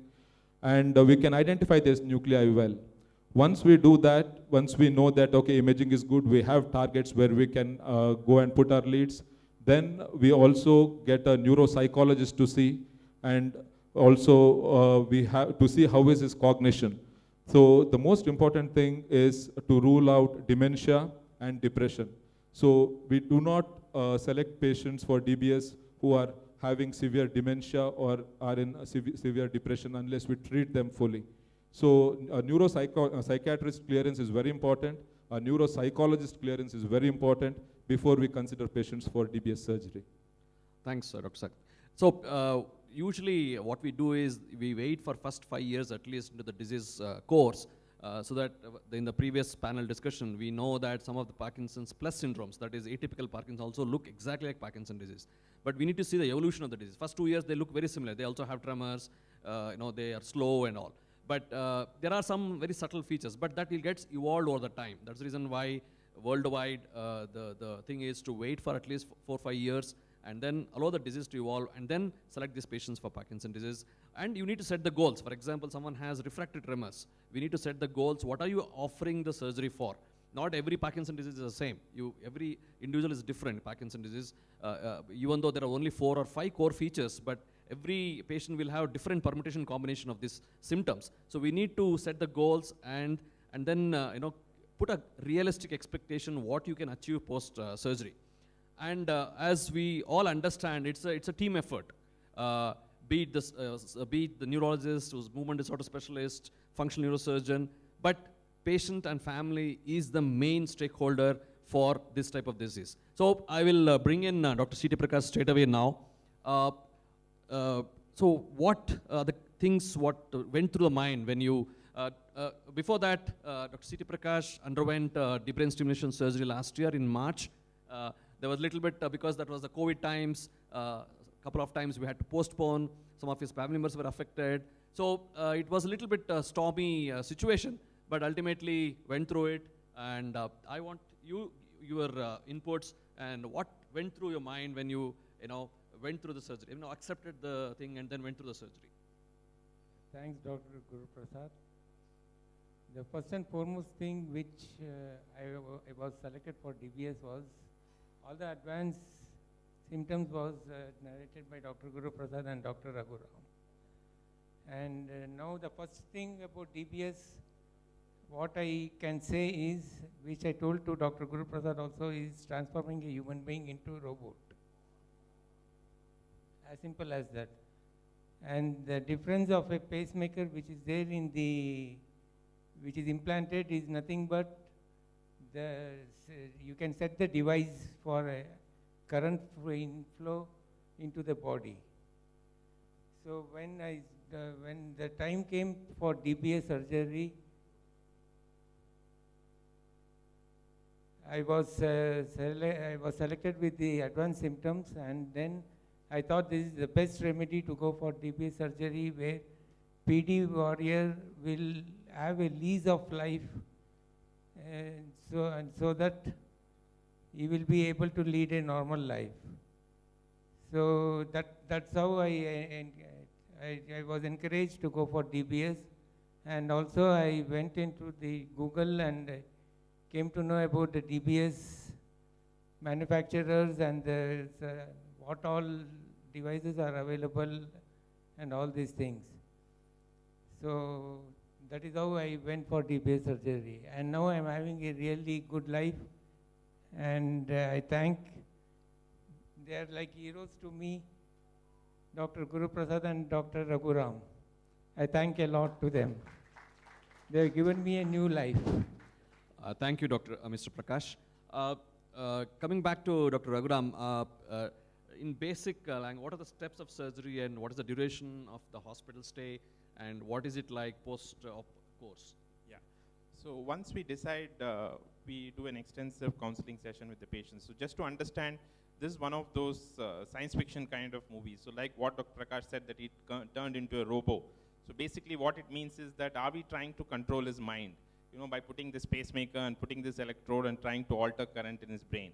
You know, so that's like the kind of science fiction picture that many of our patients have, and some of them strongly refuse that just for the fact that they think that you're going to put an electrode into their brain and control their brain. So it's not true. What we are trying to do is there is something that is abnormal, and we are trying to smoothen that out and make it much more easier for that particular patient's quality of life. So the surgery involves the patient to be awake. So that is another very important thing that we have to counsel these patients who are having Parkinson's, because many of them are scared. The moment you say that it's a brain surgery, like any person, lay person, you get really worried. You think, oh God, I may not even survive the surgery. It's a brain surgery, right? So what happens if I get a stroke? What happens if I become paralyzed?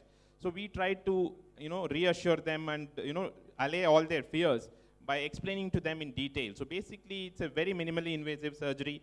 We really don't open the whole skull bone. We make a very small 14mm holes on either side of the brain, and we use state-of-the-art, infrastructure that is available.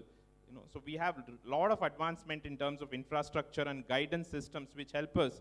Like Dr. Satvik said, it's a very, very small nucleus. So for us to reach this accurately, and when we are doing functional neurosurgery, we really can't have any side effects because we are doing this surgery to improve the patient's quality of life. And if I say that I'm sorry, during the surgery you developed a stroke, you developed a bleed, it's not like it cannot happen. But you need to be that much more meticulous to make sure that these complications are reduced to the minimum so that their quality of life improves. So when they're awake, we put these electrodes and check the response in the operation theater before we place the final electrode. So the neurologist is a part of the operating team. He's also in the OR, and when I do the surgery, he's checking from his end how the symptoms of Parkinson's have improved after I put the electrodes. And once we finish that, which is an awake surgery, that means the patient is talking to us, but he has no pain. We make sure that there is no pain. Only the skin and the bone and a little bit of the covering of the brain have some pain. The actual brain surface, even if I put a needle, has no pain sensation. So that's how God has designed it. So we make sure that the patient has no pain and is comfortable. And once we are confirmed that the electrodes we have placed are in the right place, the next step is to put the pacemaker, which is done under general anesthesia. So that is usually about a 1.5 hour procedure. And we connect everything under the skin, and with an extension of the wires, we put it and connect it to the pacemaker. The usual stay is about 3 to 4 days in the hospital. And once we finish the whole procedure, the day of the surgery, patient is kept in the intensive care unit for observation, and the second day they're moved to the ward. Thank you, Raghuram. It's like, you have seen in aircraft when, the thing is given for, the boarding is over and, you have the safety checklist. I think DBS is one surgery in the neurosurgery thing where the checklist is so rigorously gone through again and again, so that each small step, be it a little, putting the frame, tightening the screw, all that, every step is so important, and then surgeons are obsessed about that. If you don't have that patience, you don't care for all these meticulous things, it's very difficult to carry on the program thing, because ultimately that tells on the outcome.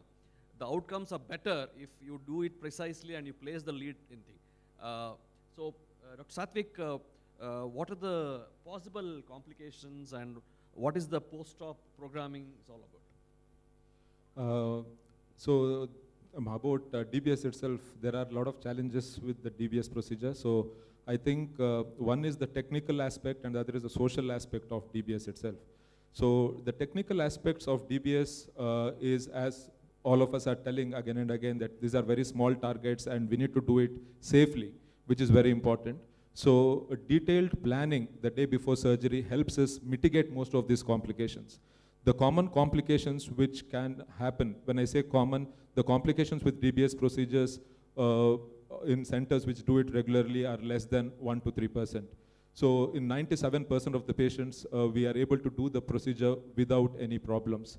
So the usual problems during surgery or complications that can happen if you have not paid attention to detail during planning are probably causing bleeding in the brain, or stimulate or landing the electrode in an area adjacent to the targeted nuclei, which can cause weakness of the hand or abnormal movements in the hand or the deviation of the face, because these nuclei are surrounded by very important structures all around. So even a millimeter inaccuracy in each step can add on and put your lead somewhere else. So we are looking at achieving a sub-millimeter accuracy when doing these procedures. So detailed planning is very, very important, and most of us do the planning the previous day of surgery. The second challenge is the patient is awake. So he may be apprehensive. So what we do is the day prior to surgery, we ask the patients to come to the OT, make the sound of the drill, tell them that these are the sounds in OT, and this will be the temperature, and just acclimatize him with all the OT staff and our anesthetist, so make him comfortable on the day of surgery. The next thing what we do and the challenges is that sterility during this surgery. We take utmost precautions because infection is one of the other complications which we want to avoid, because these implants are quite expensive, and once put in, they are for life.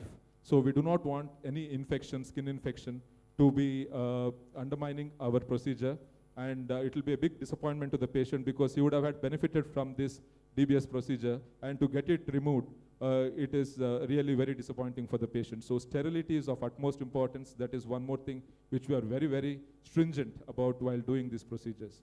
Regarding the social aspect of it, as Dr. Prasanth was saying before, not many people know about Parkinson's, and and I think lesser number of patients people know about the deep brain stimulation.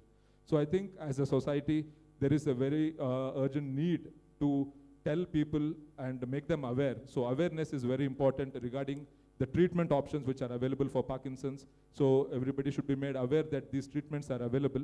And secondly, I think affordability. I think we as a society should see how we can make it more affordable. We, including the manufacturers, the hospital staff, and everybody. Because as a society, we always are very ready to help out a child in need of medical care. But what about elderly?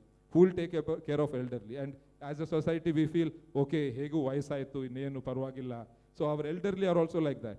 So I think as a society, we need to be more caring towards them, and probably make them understand, make the society understand that caring for elderly is as important as young children. Last question to Dr. Raghuram. So, I mean, any technology we should not remain static. It needs to evolve. It needs to get new advances and all. So, what are the new advances in DBS technology? Yeah, like we already discussed in detail, this is a very technology-driven surgery. So we have this, the newer technology that we have right now is what is called as a directional electrode. Basically, it's an electrode in which the whole circle, the 360-degree circle, does not spread the current throughout. So the 360 degree is divided into 3 equal halves. So you can actually send the current towards the area which is producing the beneficial effect. Like Dr. Satvik was already saying, if the electrode is slightly off the target and you are not getting the optimal response, and in some patients, if you have a directional electrode, you can take the current away going from that side of the area which is producing the side effect and towards the side which is giving the beneficial effect. That is one thing. Another important point, very shortly I'll touch upon, is what is called programming. What Dr. Guru was asking Satvik is to adjust these parameters. Once we put the pacemaker in, we need to do multiple sessions of what is called as programming. This is the most important step in this deep brain stimulation surgery, where we adjust the parameters, which may be the current, amount of current, which is called the voltage, or the frequency, or the pulse rate. And we need to make sure that each patient is different. So we need to tune the electrical current to the current that is operating in the brain. So that way we have to smoothen it out, and that takes a little time. And in terms of advancement in technology in that, we have started seeing devices which can actually sense this current flow in the brain. Like somebody was already talking about that. How do we sense this current that is going on in the brain? So there are devices which do sense this current in the brain and automatically give you suggestions as to how you should program so that they get benefited. So those are the recent advances that we have seen right now. Last but the least, Mr. Prakash, how do you want to inspire your community of Parkinson disease caregivers by your lifestyle and all? So he exercises rigorously every day, almost 2 hours now. 2 hours now. Yeah. So he leads a very disciplined lifestyle. So how do you want to inspire? First and foremost. Hello. Yeah. So I suggest to all my PD warriors who are experiencing the Parkinson disease for more than 10 years or quite close to DBS surgery, speak to your doctor, speak to your consultant to go for DBS surgery, which will give you a release of new life. So this is, there is no doubt at all that DBS surgery is something different other than other surgeries because it involves brain surgery. So therefore, go for DBS surgery without any hesitation. Speak to your doctors. Depending upon your age, your health conditions, you select your DBS devices, which is manufactured by Boston Scientific and Medtronic. So this is how you will lead a normal life like I am leading a normal life today. Thank you, Mr. Prakash. Thanks to Manipal Hospital, Dr. Guru Prasad, Dr. Raghuram, and the entire team for giving me a new lease of life. Thank you. Everybody, can we all hear it up with another big round of applause to all the gentlemen up here on stage for such a wonderful session. Thank you very much for joining us. And ladies and gentlemen, that was Dr. Guru Prasad Husurkar, Dr. Satvik R. Shetty, and Dr. Raghuram. And he has giving us insights about the prerequisites for going for DBS surgery or not, and touched upon the fears that patients could have and how the surgery is actually done. So they went deep inside explaining about how the surgery is actually done and about the complications and challenges post-DBS surgery as well. And thank you very much once again, gentlemen. And now, right now with us, we have a patient who would like to come and share his journey with us. Ladies and gentlemen, please put your hands together and let's welcome Mr. Rajiv K. Gupta on stage.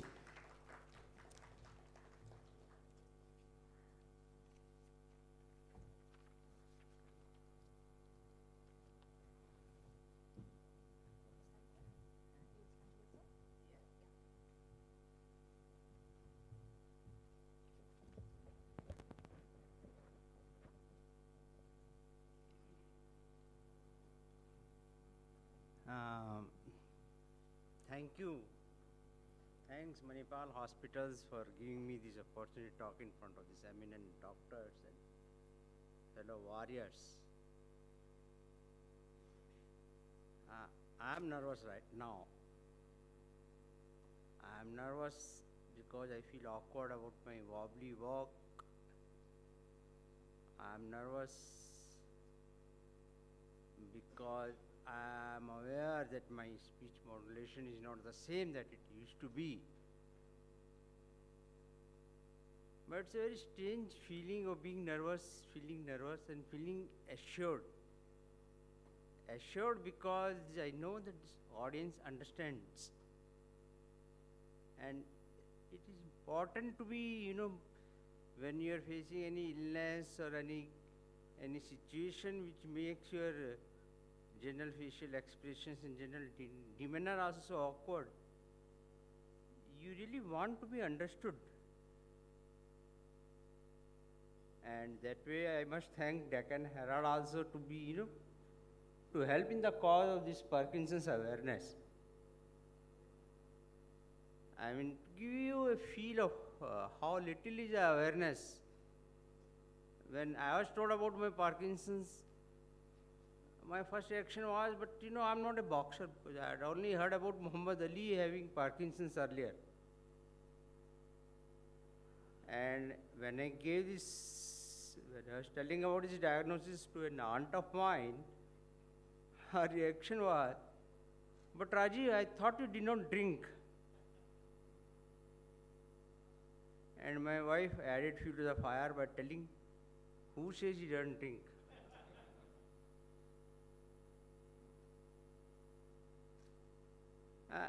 I mean, it's so important that, people, and especially when we say that early treatment and early diagnosis, early treatment does help to manage the disease much better. So, and the number of instances of the disease increasing day by day, I think we must redouble our efforts to increase awareness. And I'm so happy that, you know, all the doctors are also making an effort. I will not touch upon much because only little time has been given to me about my journey, because they'll play the video anyway. Okay, so which will tell about my journey. And those of you who are interested, I got a few copies of the book that I wrote, and you know, you can go through that. I just want to touch upon another very important aspect of long-term chronic illnesses. Okay. That is the doctor and patient relationship actually. And of course, it's a patient's point of view. But unlike an acute illness where you may have 1 or 2 transactions with the doctor and you are done, in a chronic illness, you know that it is a kind of a lifetime partnership. Many times, you know, we the patients also put the entire ownership of that relationship on the doctor. I mean, that's wrong. I think we are the ones who also should define that relationship. I mean, that relationship can be, if I borrow the terms from Dr. Atul's, you know, book, Being Mortal, the relationship can be prescriptive or informative or consultative. We do not go to the doctor, we just tell him that I want a prescriptive mode. But, you know, but the interaction, the first few interactions defines. And there is nothing right or wrong. I mean, it is a mutual give and take, you know. So some people may prefer to be in a prescriptive mode, where doctor says, I know what it is, I know how to fix it. You take this tablet and go home. That's what it is. And some patient may prefer that. Though, you know, the patient, you know, nowadays some caregivers, some family members do want the informative and the prescriptive mode nowadays. And in my experience, most of doctors are very, very accommodative about that. You know, my own doctor, Dr. Prasanth, you know, helps me understand so many things about the disease. Only thing is we have to be very careful about the doctor's time. Doctor's time is very, very precious. As it is, the number of specialists in these fields are very few. And a few that are there, they are so busy that, you know, it's very difficult to get their attention. So let us all do our homework and go there with specific questions, and believe me, you know, I believe in finding the right doctor and then just trusting him blindly. Take your time, you know, if you do not like the doctor, change the doctor. Yes, sir, absolutely, you're right. That's very true. And might have to just stop it there. We have another patient who would like to come and share his experience. I'll wind it up in one, you know, in 15 seconds. Is that okay? Absolutely, sir. Okay. So I just wanted to end up by giving an example of, you know, how these motor switch also. When I was, you know, thinking of DBS, I went to Dr. Kiran. He took a pen, paper, and he explained all the things we were working in a consultative mode without knowing about it. But suddenly, you know, I told him that, you know, I'm feeling so nervous. I'll be awake in that surgery and, you know, you'll be drilling holes into my skull. And he immediately rightly switched to the prescriptive mode. He says, you don't think about it, don't worry about it, I am there. It was so reassuring to me. And, you know, all my fears are gone immediately. So, with that, and another request I'd like to make to all the patients, you know, who can and perhaps they share your experiences, write about it in articles or something. I think it's important to share your experience. It really helps the fellow Parkinsons. Thank you. Thank you very much, sir.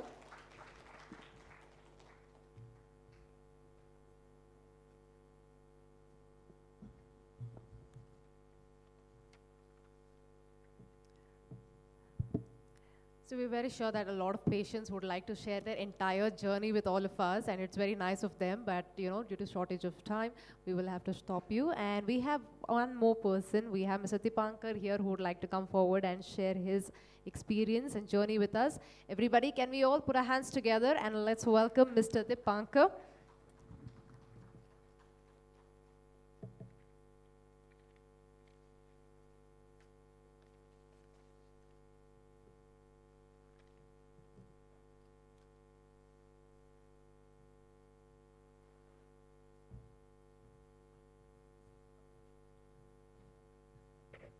just an introduction. He is a senior scientist in Indian Institute of Science, Mr. Deepankar Chatterjee. He is our old patient for so many years. He was also a Padma Shri Award winner. I would like sir to share his experience. He is a very busy senior scientist. He'll be roaming around the world. So 3 days back, I requested him, can you come? He was traveling actually. So he said, I will try. I'm very happy that he has come. Your message makes a lot for the patients with Parkinson's disease, sir. Please. Thank you very much, Dr. Manjunath.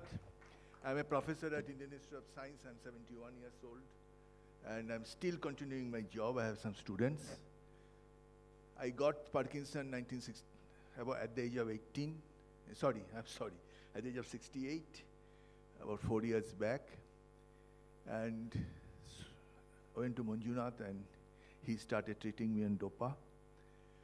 No major issue. I travel a lot and that suffered.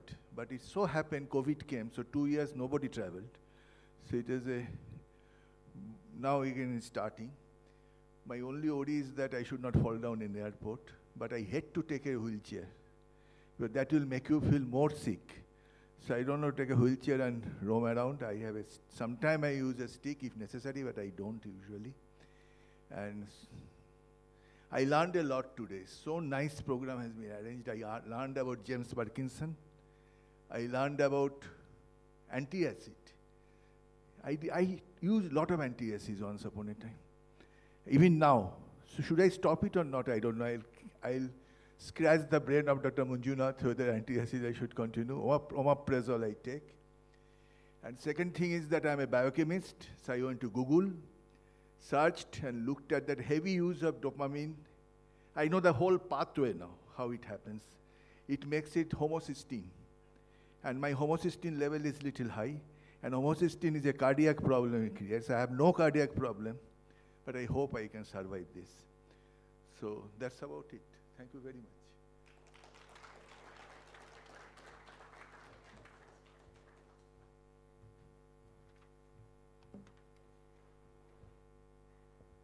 Thank you very much, Mr. Deepankar. That was a very nice message. Everybody, can we all put our hands together?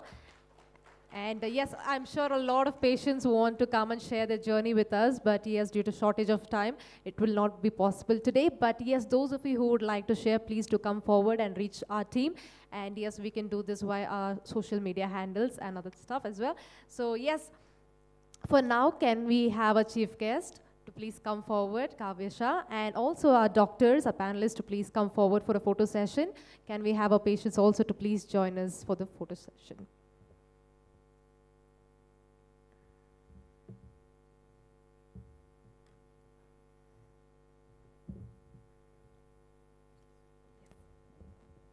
Meanwhile, gathering, just I would like to bring to the attention of media and to the government and to the public.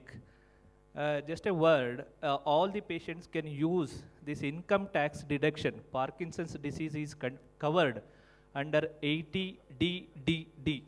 You can avail for income tax exemption 40 to 60,000 depending on the senior citizenship. The other, and also dependent persons also can use that income tax benefit. The next urge for the government and to the society through our media, kindly consider this DBS also as a part of treatment in the Parkinson's disease under tax deduction, so that extension of that tax deduction limit, which will benefit the patient and the caregiver. I request all the media persons who are staying here to urge to the government to help these patients in this regard. Thank you.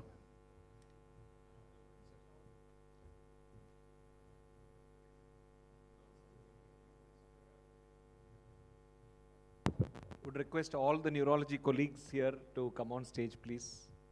I think some of them are outside too, so if you can request them.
Walk properly. Then I was recommended to undergo DBA surgery.